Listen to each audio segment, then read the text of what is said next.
Monday কৃষি কাজ জানো না, এই গান এখন মানুষের ঘরে ঘরে, মানুষের মোবাইলে বাজে। সাধক রামপ্রসাদ সেনের এই গানকেই, এই শ্যামা সঙ্গীতকেই অরিজিৎ সিংয়ের নতুন নবকণ্ঠিত তার গলায় শুনতে মানুষ যেমন আগ্রহী, ঠিক তেমনই হালিশহরের ৩০০ বছর প্রায় পুরনো এই সাধক রামপ্রসাদ সেনের ভিটেকে নবরূপে সজ্জিত করে তোলার জন্য প্রস্তুত হালিশহর পুরসভা তথা পর্যটন দপ্তর। ইতিমধ্যেই পর্যটন দপ্তর থেকে ক্লিয়ারেন্স পেয়ে গিয়েছে এই গোটা বিষয়টাকে নবরূপে সজ্জিত করে তোলার জন্য। আজ উপস্থিত ছিলেন বীজপুর বিধানসভার বিধায়ক এবং পর্যটন দপ্তরের আধিকারিক সহ এই পৌরসভার অর্থাৎ হালিশহর পৌরসভার পুরপ্রধান যিনি রয়েছেন তিনি শুভঙ্কর ঘোষ মহাশয়। তার উদ্যোগেই এই গোটা বিষয়টা এবং বীজপুর বিধানসভার উদ্যোগেই, বীজপুর বিধানসভার বিধায়কের উদ্যোগে গোটা বিষয়টা আজকের থেকে শুরু হয়ে গেল। আর বিষয় কতদিনে গোটা বিষয়টা শেষ হয়, তবে সাধক রামপ্রসাদ সেনের এই ৩০০ বছর পুরনো এই জন্মভিটেকে নবরূপে সজ্জিত করে তোলার জন্য সত্যিই ধন্যবাদ জানানো উচিত হালিশহর পৌরসভার পুরপ্রধান তথা বিধায়ককে। ক্যামেরায় এ বিষয়ে কি বলছেন বিধায়ক এবং পুরপ্রধান, আসুন দেখে নেওয়া যাক। ফিকেশন খালি সিঙ্গেল হচ্ছে না, তার সঙ্গে মন্দিরটাও বাড়ানো হচ্ছে এবং মন্দিরের সামনে আর কি 85 রোড যেটাকে আমরা বলছি, সেই জায়গার একটা তোরণও হচ্ছে যাতে মায়ের মন্দিরটাকে চিহ্নিত করা যায়। এবং এই যেখানে দাঁড়িয়ে রয়েছি আমরা, এই সামনেও একটা বড় সেট করে একটা মন্দির হবে এবং এই টোটালটাই বিউটিফিকেশান, তার সঙ্গে একটা আলাদা পার্ক, খালি বিউটিফিকেশান না, সবটা নিয়েই হচ্ছে এই প্রজেক্টের দুটো পার্ট আছে। একটা পার্ট এখন স্যাংশন হয়েছে, কাজ শুরু হয়ে যাচ্ছে আজকের থেকে। আরেকটা পার্ট হয়তো আরও মাস দুয়েক পরে স্যাংশন হবে।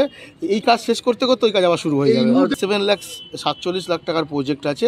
নেক্সট প্রজেক্টটাও অ্যাপ্রক্স প্রায় 47-48 লাখ টাকার প্রজেক্ট হবে।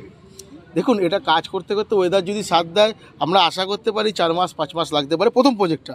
তারপরের প্রজেক্টটা শেষ করতে আরও 4-5 মাস লাগবে। তার মধ্যে 26শে জানুয়ারি রয়েছে অন্নকূট, একটা বড় উৎসব এবং এবছর একটা নতুন প্ল্যানিং করা হচ্ছে, যেটা আমরা কি মাধব কাকুর সাথে, দীপায়নদের সাথে একটু কথা বলা আছে আমার। ওটা পরবর্তী সময় বসে আপনাদেরকে জানিয়ে দেওয়া হবে, কারণ একটা প্রেস মিট অবশ্যই করবে, যেরকম বিধায়ক সাহেবের ইচ্ছা রয়েছে প্রেস মিট করবে। যারা মন্দির কমিটির দায়িত্বে আছে তারাই আপনাদেরকে জানাবে।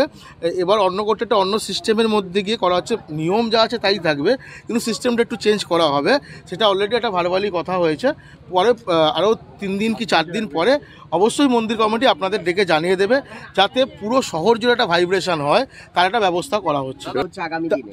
তারা নিশ্চিন্ত থাকুন, এই বছর একটা নতুন নিয়ম করা হচ্ছে, যেটা অলরেডি মন্দির কমিটির সাথে আর কি মাধব কাকুর সাথে ভালোভালি কথা হয়েছে এবং এটা নিয়ে একটা মিটিং ডাকা হচ্ছে। আপনাদেরকে অবশ্যই পবিত্রা বলছিল ডেকে নেবে, ভেতরে কাজ করার যখন সুযোগ বর্তমান বোর্ডের আমরা মেম্বাররা পেয়েছি, যখন মাথার ওপর বিধায়ক সুবোধ অধিকারীর মতো লিডার রয়েছে, কাজ করার এই সুযোগ যে কাজ করতে চাইছে হাতছাড়া করবে না, কারণ ইজি কাজ করা যাচ্ছে।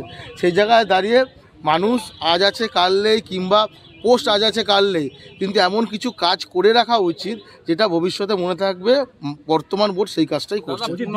পর্যটন দপ্তর বহন করছেন এবং পর্যটন দপ্তরের যিনি MIC রয়েছেন, তিনি এটাও কমিটমেন্ট করেছেন যে এই প্রজেক্ট চলতে চলতে নেক্সট প্রজেক্টও দিয়ে দেবে।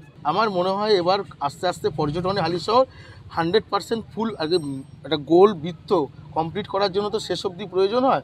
এই জায়গাটায় আমাদের গিয়ে আটকে যাচ্ছিলাম, এটা যখন হয়েছে আমাদের মনে হয় পর্যটন হালিশহর আর 3 মাসের মধ্যে বড় জায়গায় পৌঁছায়। যে প্রজেক্টটা দিয়ে আজকে আপনারা অন্নকূটটাকে দেখবেন এবং অন্নকূটে সন্ধ্যেবেলারও তো ম্যাসিভ ভিড় হয়, আপনারা সন্ধ্যারতির ঘাটে দেখেছেন এই 2 বছর ধরে।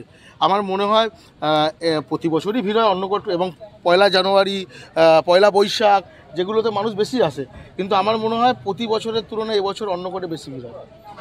শ্যামা সঙ্গীত পৃথিবী জুড়ে বিখ্যাত, অনেক বিখ্যাত শিল্পীরা সেই গান গেয়েছেন।